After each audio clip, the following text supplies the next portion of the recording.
ṣe fún Nábì wa Muhammad ọlọ́run à ń bì ọ́ wọ́n lá bá nábì ti tó lọ́dọ̀ rẹ gbogbo àwọn ẹrúsìn ọlọ́run tí wọ́n ṣe wàhálà ọlọ́run bá ní dúpẹ́ fún gbogbo wọn. Kulu washrabu hani'an bima aslaftum fil ayyamil khaliya. ọlọ́ni kulu washrabu ẹ máa jẹ ọlọ́run gbogbo ọjọ́ tá a bá pàdé rẹ̀ gbogbo ẹ̀yin aláwẹ̀ a kì í kú oríire ọjọ́ kan bọ̀ wá tá a pàdé ọlọ́run ọkùnrin wa ní obìnrin wa ní gbogbo aláwẹ̀ gbogbo ẹni tó bá gbàwẹ̀ fọlọ́run tó gbà á pẹ̀lú àníyàn tó máa tó gbàwẹ̀ náà pẹ̀lú àníyàn tó dáa wọ́n máa wá gbọ́ gbólóhùn kan níjọ́ tá a bá délé. Kulu washrabu hani'an bima aslaftum fil ayyamil khaliya. gbogbo ẹ̀yin tẹ́ gbọ́ mi àtẹ̀yin jàmá wa lánìyàn rẹ̀ ẹ̀rù ọlọ́run tẹ́ wà lórí Facebook ọlọ́run á bẹ̀ ọ́ gbogbo ọjọ́ tó bá di ijọ́ náà ọlọ́run disappoint wa àwẹ̀ tá à ń gbà yìí à ń dájọ́ ni ọlọ́run tó bá dijọ́ tá a fẹ́ kéré ọlọ́run ò wọ́n jẹ́ àdàwátì ìjọ náà má disappoint wa ọlọ́run. Kulu washrabu gbólóhùn náà ni ó máa lọ ni ó máa bọ̀ wọ́n máa wá sọ pé ẹ máa jẹ ẹ máa mu àníyàn ẹ máa gbádùn bima aslaftum fil ayyamil khaliya. torí pé ẹ ti lo àwọn àsìkò kan ẹ ti lo àwọn ọdún kan ẹ ti lo àwọn oṣù kan ẹ ti lo àwọn ọjọ́ kan tẹ́ ẹ fi gbàwẹ̀ fẹ́mi ọlọ́run ẹ tún gbàwẹ̀ mọ́ lẹ́nì. mo sọ níjọ́ wo ní gbogbo aláwẹ̀ tí bá ń gbàwẹ̀ tó bá ti ń gbóòórùn pago méje súnmọ́ ara rẹ̀ mọ̀ wá yá díẹ̀díẹ̀ pé ọlọ́run kò ṣe kínní ń parí lọ ń tán lọ náà nù gbogbo ojú tó lé mọ̀ wá rẹ́rìn-ín bí kálukú bá pé Allahu Akbar bẹ́ẹ̀ bá rẹ́ lómi yóò dì ní yóò wá mú dì látàárọ̀ kí ló dé mo kàn ṣe bẹ́ẹ̀ mo kàn feel like ni irọ́ ni àwẹ̀ ló mú bó bá wá sínú tán gbogbo múmúdì tó múdì hùn ẹ̀ẹ́dì tára rẹ̀ ó yà tí ó máa fò ókè bó ti sínú tán agbára ti dé ọlọ́run kó bá dijọ́ náà mọ́ disappoint wa ọlọ́run báàrin yẹn ṣe jẹ́ nìyẹn ọ̀rọ̀ tá ń bá bọ̀ mo ń sọ̀rọ̀ pé az-zulumatu khamsatun àwọn òkùnkùn tí ń bẹ márùn náà ni gbogbo ẹ̀yin tẹ́ wà lórí Facebook ẹ máa bá wa share ẹ̀ òkùnkùn márùn ní ń bẹ mo wá ń káàbọ̀ bẹ́ẹ̀ bá gbàgbé àkọ́kọ́ likulli wahidatin sirajun ìwà ń bẹ fún àwọn òkùnkùn kọ̀ọ̀kan ìmọ́lẹ̀ tá a fi máa rìn nínú òkùnkùn náà àmọ́ márùn ni gbogbo wa láwa gbàbẹ̀ kọjá lára nínú àwọn òkùnkùn yẹn azunubu zulmatun ẹ̀ṣẹ̀ tẹ́ rí yẹn òkùnkùn ni o wasiratu wa at-tauba la ilaha illallah ìmọ́lẹ̀ tá a fi lè rìn nínú ẹ̀ṣẹ̀ tá a fi kọjá òun náà ni ká túbọ̀ ẹ̀ṣẹ̀ wa ká sọ pa àṣẹ mọ́ ọmọ ìyá mi tó ń gbọ́ mi ìwọ náà mọ ibi tó kù sí ìwọ náà mọ ibi tá ìdá rẹ wà kò sẹ́ni tó mọ̀ àfọlọ́hun gbogbo ẹni tán bá ti bí sínú ayé yìí lópin ìgbà tó ti wọnú ayé yìí wá ó kọ́kọ́ dáràn kò sẹ̀ lọ́hùn agbọ́dọ̀ àbáàlè pé kan nú àwọn ẹni ọlọ́hun ó sìn lọ́hùn fáfá ó gbádùn ọlọ́hun ó wá sọ fọ́lọ́hun pé òun ò ráyè sìn lọ́hùn òun fẹ́ lọ bí tẹ́nìkan ò ti ní ráyè disturb òun ó wá kú òun fẹ́ máa ṣe lọ́hùn rárá Allahu Akbar ó wá kú láàrin ìlú ó wá lọ sínú gbóyè lọ ń ṣe lọ́hùn ó tún padà lọ ṣe lọ́hùn mẹ́rin so ẹnìkan ò lè wáyé akóra nínú ànábì Dáúdà ni ó ní wọ Ọlọ́run ìfẹ́ sí ọ ọlọ́ni rárá ẹ máa ṣẹ̀mí kẹ́ ẹ máa tọrọ àforíjì náà ló dà ní tí mo dá yín fún náà nù kẹ́ ẹ ṣẹ̀mí àforíjì tèmi Ọlọ́run àfọwù tèmi Ọlọ́run ọba jẹ́ ẹ̀nì bó ni ó ti wá ráyè ṣiṣẹ́ ọmọ ìyá mi ti ń gbọ́ mi ẹ dákun àforíjì dọwọ́ gbogbo wa ẹ já tú bẹ́ẹ̀ ṣẹ̀ ẹ gbọ́ Kùránì ni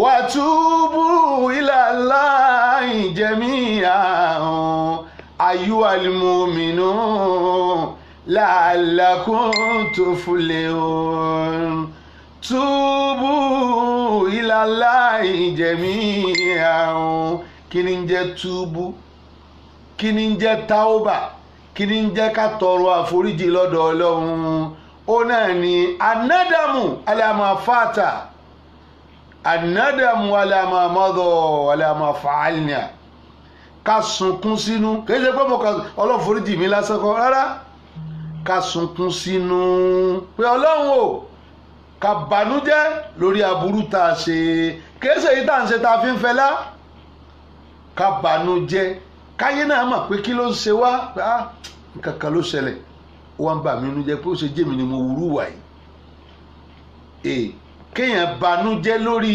aburú tó ṣe oníjẹ́ tútúbá kò ṣe astagfirullah nìkan astagfirullah rárá ó kọ́kọ́ banújẹ́ lórí ẹ̀ náà kó sọ wá dáa káwá sọ pé mi mo wúrú wà bàjẹ́ yìí kò bá inú Ọlọ́run dùn sí mi bí mo ti ṣe yìí òun banújẹ́ nù ọba tó ní ọ̀nà ó sì máa mọ̀ pé ẹrú mi ń banújẹ́ nítorí aburú tó ṣe wàtúbù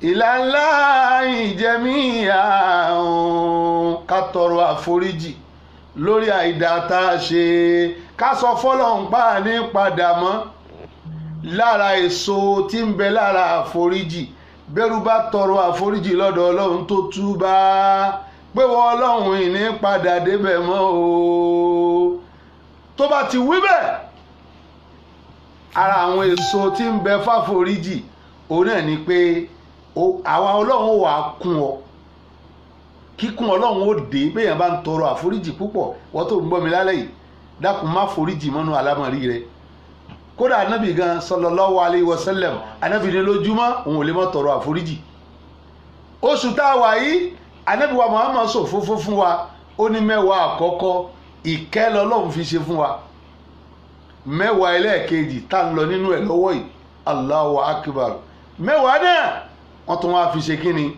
òun jẹ́ àforíjì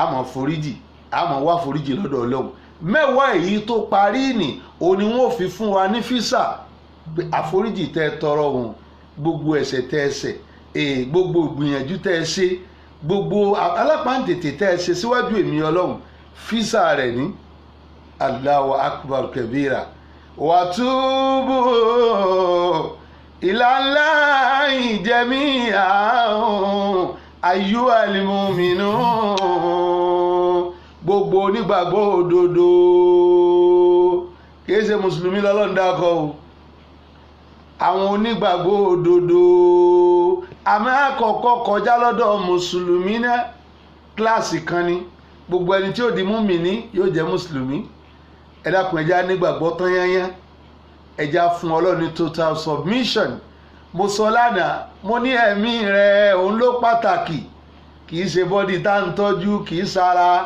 akànwọ́sọ sílẹ̀ yìí ni à ń tọ́jú ara dé kòkòrò tí ó jẹ ni ọmọ ìyá mi ti ń gbọ́ mi ẹ dákun oṣù Ramadan oṣù kẹ́ni bonanza Ọlọ́run ní ń ṣẹlẹ̀ lọ́wọ́ yìí o ìwọ̀n ń lọ díẹ̀díẹ̀ mo béèrè ní ìsinmi olódi mélòó èmi kàn gbà ní èmi ò tiẹ̀ mọ̀ yẹ wọn wá ní ó ti di mọ́kànlá lálẹ́ yìí ha Allahu akbar wàtúbù ilallahi jami'an ayyuhal mu'minun gbogbo ẹni tó bá nígbàgbọ́ sọ́dọ̀ Ọlọ́run ọba nítòótọ́ kó jẹ́wọ́ ohun tó ṣe tí ò dáa kó padà lọ sọ́dọ̀ Ọlọ́run ọba wa ẹ jẹ́ padà àmọ́jọ́ tá a lò láyé o gbogbo kálukú wa lámọ̀ọ́sẹ̀ birthday wọ́n mọ̀ wá kí wa pé happy birthday àwa náà mọ̀ wá dúpẹ́ ẹlòmíì tó wá gọ̀ dáadáa gọ̀ tiẹ̀ tó funfun ó lè dúró láàrin ọjà wọ́n mọ̀ á dàmílẹ̀ lórí wọ́n ní kí ló dé àwọn ṣe birthday ni ẹkún ló yẹ ọmọ sùn tó bá yí ọ ó mọ̀ pé bí ṣe ń lékún ń dínkù lọ́hùn ni bóyá kò yí ọ ẹlòmíì wọ́n mọ̀ á dàmílẹ̀ lórí ẹlòmíì ọtí ni tiẹ̀ kí ni sọ fún mi náà kí ni dùnnú ti ń bẹ ń bẹ wọ́n ló lé 40 ó mọ̀ pé ó ń lọ nìyẹn tó yẹ ó mọ̀ sunkún kí ni preparation rẹ síbi tó ń lọ ó mọ̀ ó kàn dúpẹ́ lọ́dọ̀ Ọlọ́run ẹlòmíràn tó máa sọ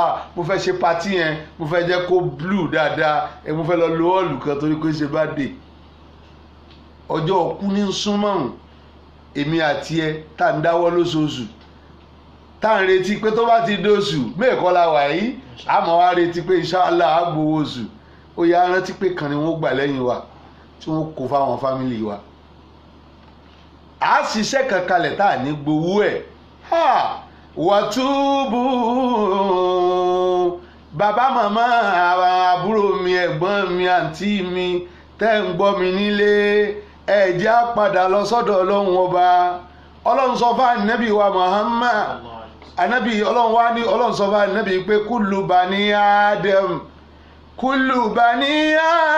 Adam khata'un ànábì ní ń bá wí o ó ní gbogbo ọmọ yẹ̀pẹ̀ yányán khata'un aláṣìṣe ni wà á pé tán àfáà ni mí ìmáàmù ni mí wòlíì ni mí pásítọ̀ ni mí a kù síbì kan àwọn alájí wa ni wọ́n ń bọ̀ yìí ẹ gbé tẹ́ǹtì ẹ dákun ibi ní kẹgbà ẹ tẹ́rẹ́ kápẹ́tì fún wọn tá a bá mọ ibi tó kù sí àní wẹ́lkọ̀mù ẹ̀ kó káàbọ̀ kálukú àwa náà aláìdá lọ́lọ́run pè wá Ọlọ́run láà pé Ọlọ́run láà kù síbi tó pọ̀ la ilaha illallah anabi wa ń sọ fún wa anabi lọ́lọ́run sọ pé wa khairul khata'ina at-tawwabu èyí tó lóore jù nú àṣìṣe nú àwọn aláṣìṣe ó ní kíkálukú tẹ́wọ́ pé Ọlọ́run mo jẹ́wọ́ pé ń dá foríjì mi Ọlọ́run oṣù bonanza ní lọ wẹ́rẹ́wẹ́rẹ́ yìí o tó bá ti di sáàrì tó yẹ pé sáàrì lọ́lọ́run bá fún ọ láǹfààní kó o jí tó bá sì jẹ́ sí pé lálẹ́ yìí ló lè bẹ̀rẹ̀ báyìí ìsìtìgìfàrù ló kù báyìí ó wá pẹ́ ó pọ̀ ní òrírú ẹ̀ bó ṣe 111 lọ́wọ́ ẹ̀ ló bá lè rí ṣe èyí tó yẹ pé 111 ló bá ṣe èyí 100 kàti mọ́kànlá kọ̀ọ̀hún ní tẹ̀sùbà ó ti jábọ́ lọ́wọ́ rẹ̀ gbìyànjú kó máa dájọ́ báyìí tó rájọ tí èèyàn bá dá síwájú Ọlọ́run èèyàn ni wọ́n kò fún àjọ ayé lèèyàn máa dá tí wọ́n sọ fún ọ pé ṣe rí pé kò pé o gbogbo àwọn tí ó sì dá pé ò ti gba tí kálukú wọn ẹ wò á lè sọ tán iná àdì tazkiratun faman sha'atagaza ila rabbi sabila gbogbo àwọn onígbọ̀wọ́ ètò yìí Ọlọ́run ìwọ nìyẹn àwọn náà nìyẹn bá ní mójútó wọn àmín mọ́jọ́rọ̀ wọn ó dàrú níbi tẹ́lómi ti ń bá àpò rẹ̀ sọ̀rọ̀ ni wọ́n ń bá àpò rẹ̀ sọ̀rọ̀ pé Ọlọ́run aláìní 5,000 tí mẹ́rẹ́wọ̀ mi kò sí tẹ́nìkan lè wí tí mo lè nọ́mbẹ̀ àwọn wá ní rárá àwọn fọ́lọ̀ lélẹ̀ kò mọ̀ ní bàjẹ́ fún gbogbo yín àtiwọ́ tó bá bá wa ṣe àmì fún wọn ọ̀làlẹ́ hawla wala quwwata illa billahi al-aliyyil azim. ètò tẹ́ ń gbọ́ yìí ó náà ni wama nasiru illa min indillah inshallah ẹ dákun ẹ bá ń nọ́mbà tẹ́ pè wá sí nínú kulu táwa yìí a wà ní Inspiration FM ní American quarters 07032324940 nọ́mbà kan nìyẹn ẹlẹ́ẹ̀kejì 0909881500 ẹ dákun ẹ bá wa pè wọlé ká àìbùn tí àwọn ẹrú Ọlọ́run fún wa salamu alaikum ẹ dákun ẹ bá yí kíní ẹ lọlẹ̀ díẹ̀ sà kí lorúkọ yín àtàdúgbò rẹ tí ń bá mi sọ̀rọ̀ sà.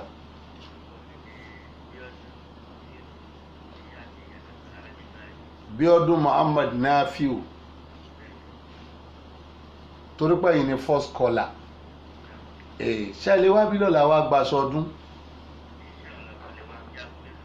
àsìkò táwọn ṣe program lọ́wọ́ yìí náà ni yídì ní ibi tá a wà yìí fún gbogbo ẹni tó ń gbọ́ wa yídì Ìbàdàn ní gate títì kan yà ní ẹ̀gbẹ́ ẹ̀ báyìí ó wá yà lọ sí NSC office ẹ̀gbẹ́ wọ́n fẹ̀gbẹ́kẹ̀gbẹ́ ni so ẹ wá bá wa ń bẹ̀ lọ́la salamu alaikum lálẹ́ yìí ni lálẹ́ ọ̀la ni ní dédé àsìkò yìí ni o ẹ wá gbaṣọ ọdún kẹsì wá gba sẹ̀mó. Salamu alaikum wa rahmatullahi wa barakatuh. Olóò ta ló wà mẹ́ o kò ló aṣọ́rọ̀bù. Salamu alaikum. Ẹ̀ka lẹ́ta ló sọ̀rọ̀ látà ẹ farabalẹ̀ mà ẹ farabalẹ̀. Ìyá kílẹ̀ pé mà ìyá Saidi ó mọ̀ pọ̀ ní wẹ́mà ẹ dákun kí lorúkọ yín gangan? Jemilat Jemila Akinyemi láti wẹ́mà. Ẹ̀yin náà máa bọ̀ lọ́la kẹ́ wá gbaṣọdún àti sẹ̀mó. Salamu alaikum wa rahmatullahi wa barakatuh. Ta ló wà mẹ́?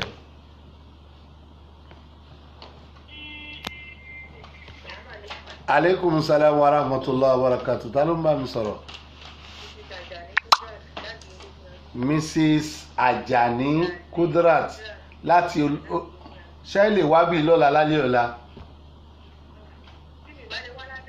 Salamu alẹ́ ni tẹ́ bá ti lè wá. Salamu alaikum. Ta ló wà mẹ́? Àwọn Yorùbá wọn ni wọ́n fọ́n sàkà ó tún kà sógbọ́n tẹ́ tó fún ọ ni. Hello, ta ló wà mẹ́? Mi gbọ́. Musa Abdulsamad láti apẹtẹ mọ́mọ́ láìkọ́ ọmọ yìí. Ọlọ́run jò lálùbáríkà. Dádì ẹ̀ ń kọ́. Ta ló bọ́ dá nọ́mbà? Mọ́mí ẹ̀ níwá àti mọ́mí ẹ̀ ẹjọ́ wá bí lọ́la kó wá gbaṣọ tó fi sọdún. Àmín salamu alaikum. Mo fẹ́ràn kọ́ ọmọdé kẹnu ẹ̀ mú púpọ̀. Naam, salamu alaikum. Ẹ dákun ẹ bá wa yí kíní ẹ lọlẹ̀. Salamu alaikum. Mariam, kò sí tí ń jẹ́ Mariam ní ẹ pé kí n gbọ́. Orúkọ yín Mariam ni, kò sí tí ń jẹ́ Mariam nínú Islam. Ẹ pé dáadáa kí n gbọ́. Mariam orúkọ mùsùlùmí nù. Orí ètò wo lẹ pè sí? Ó ní rédíò tẹ pè sí. Kí lórúkọ program tá ń ṣe lọ́wọ́ yìí? Ẹ mọ̀? Mi gbọ́ yín. À ń ṣe wá sí à ń sọ̀rọ̀ lọ. Sákọ̀ọ́kọ́ tẹ ọkọ̀ máa gbọ́ lélẹ́yìn ni. Ó dáa, kí lórúkọ ẹ̀mí tí mò ń sọ̀rọ̀? Ẹ mọ̀? Ó dáa, ẹ̀yin náà máa bọ̀ wá bí lọ́la. Ẹ wá gba sẹ̀mó. Salamu alaikum. Ó kù ṣẹ́jú kan tọ̀. Ọlọ́run o, ọba kò ṣẹ̀mí mi lálòpẹ́. Ọba kò ṣẹ̀mí mi lálòpẹ́. Má jà alábòsí òsùn kó èké. Ìyá àti bàbá tara wọn jáde. Ọlọ́run bá wa dúpẹ́ fún wọn. Albarkola Neb Muhammad. Èmi ọmọ yìí tẹ̀ ń gbọ́ látàárọ̀. Alhaji Muhammad Muhyiddin Muhammadu Gidado Muhammadu Bello. Ètò tẹ́ ń pè sí òun náà ni wàá nasiru illa min indillahi. Wasalaamu alaikum wa rahmatulahi wa barakatuhu.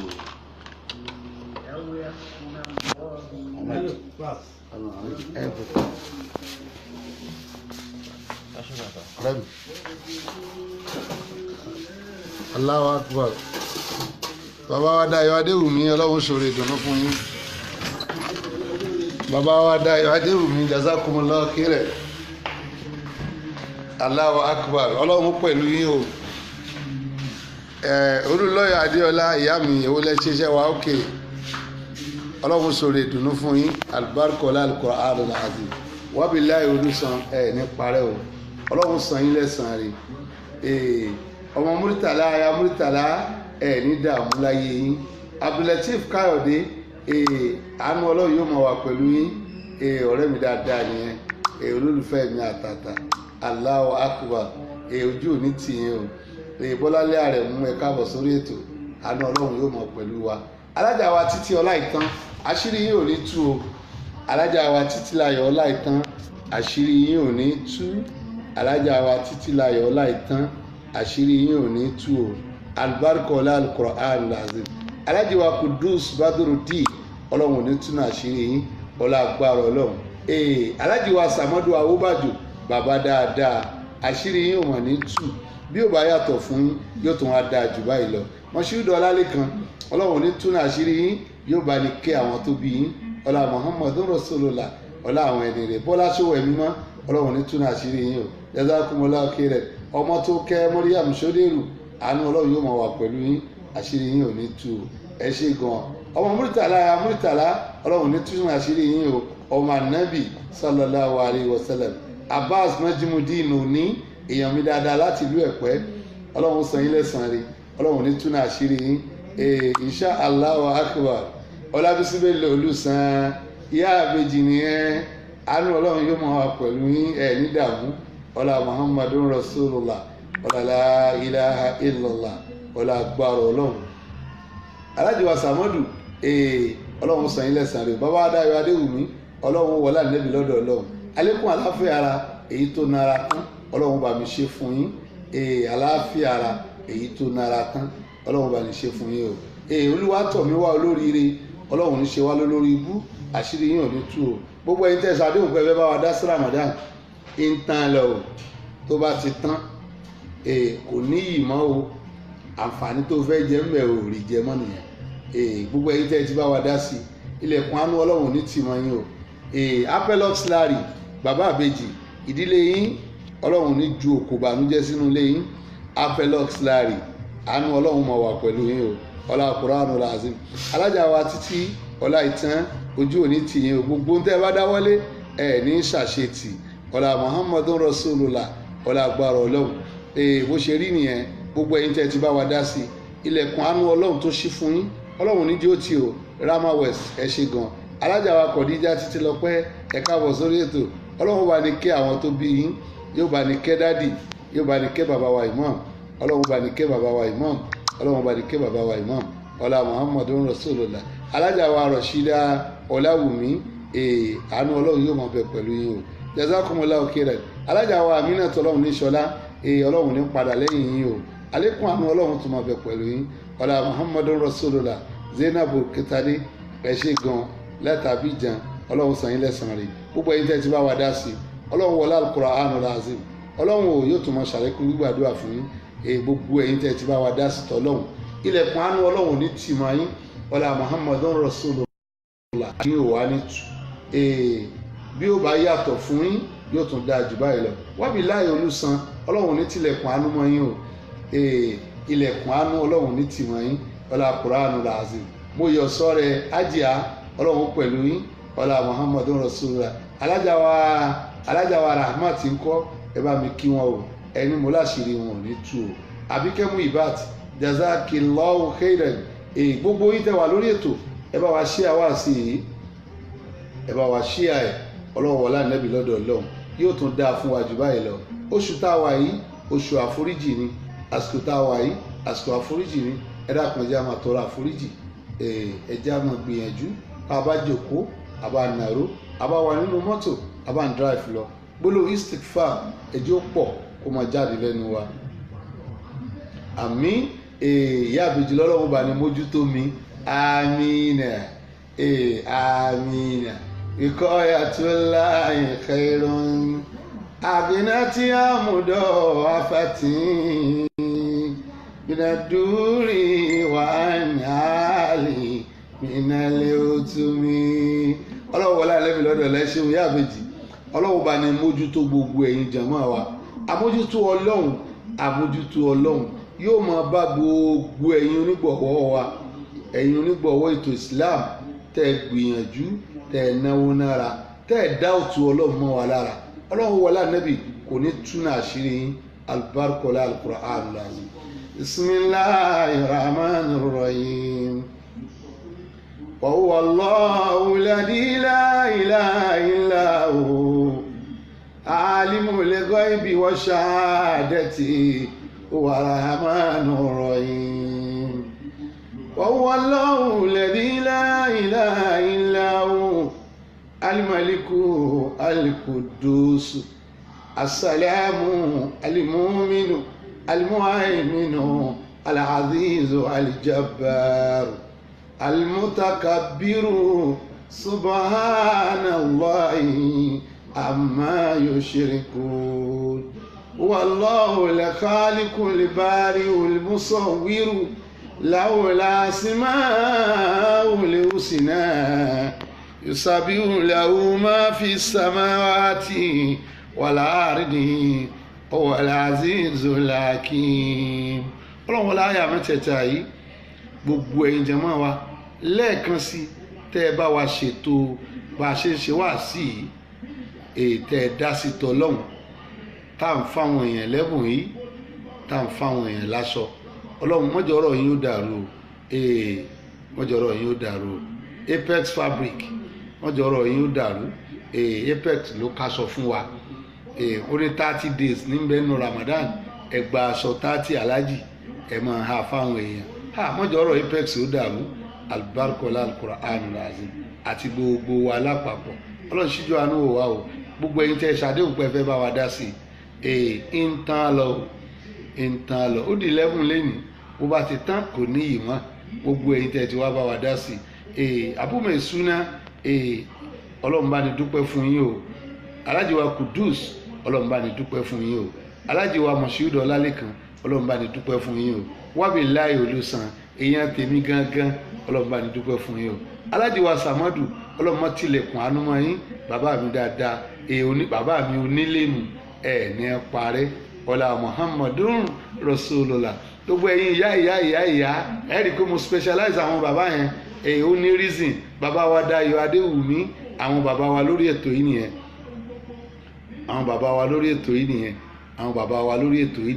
ọlọ́run ní pa yín lẹ́kùn o ọlá Muhammadun Rasulullah Zainab Adékọ́lá mo rí mọ́mí ẹ̀ lẹ́ẹ̀kan àwọn tó bí ọ ò ní sunkún lórí ẹ̀ ọ̀rọ̀ rẹ̀ ò máa dùn ní ọlá àtàwọn àbúrò rẹ̀ ọlá la ilaha illallah alájà wa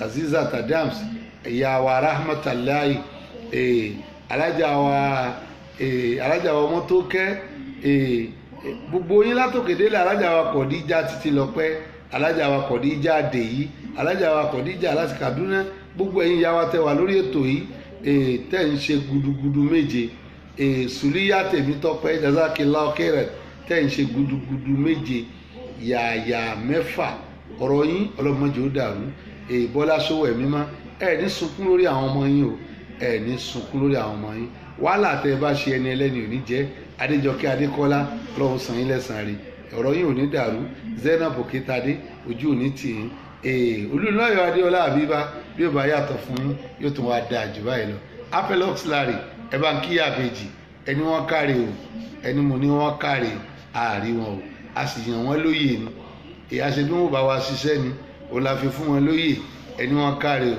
ọlọ́wọ́ lánàbí lọ́dọ̀ ọlọ́run mọ́jọ́ ọ̀rọ̀ wa ó dàrú o Jazakumullahu khairan gbogbo dáadáa tí mo tọrọ fún yín ọlọ́run kò darí ẹ̀ wá bá mi àti ìdílé mi aburú tí mo ní kó má tọ́ sí yín mọ́jọ́ ò tọ́ sí mi àti ìdílé mi èyí dákun ẹ má gbàgbé oṣù àforíjì láwa yìí àsìkò àforíjì láwa yìí ẹ jẹ́ a máa tọrọ rẹ̀ astaghfirullah astaghfirullah astaghfirullah astaghfirullah ẹ jẹ́ a máa tọrọ rẹ̀ ọlọ́run ó kún wa o la ilaha illallah jazakumullahu khairan wasalaamu alaykum wa rahmatulahi wa barakatuh.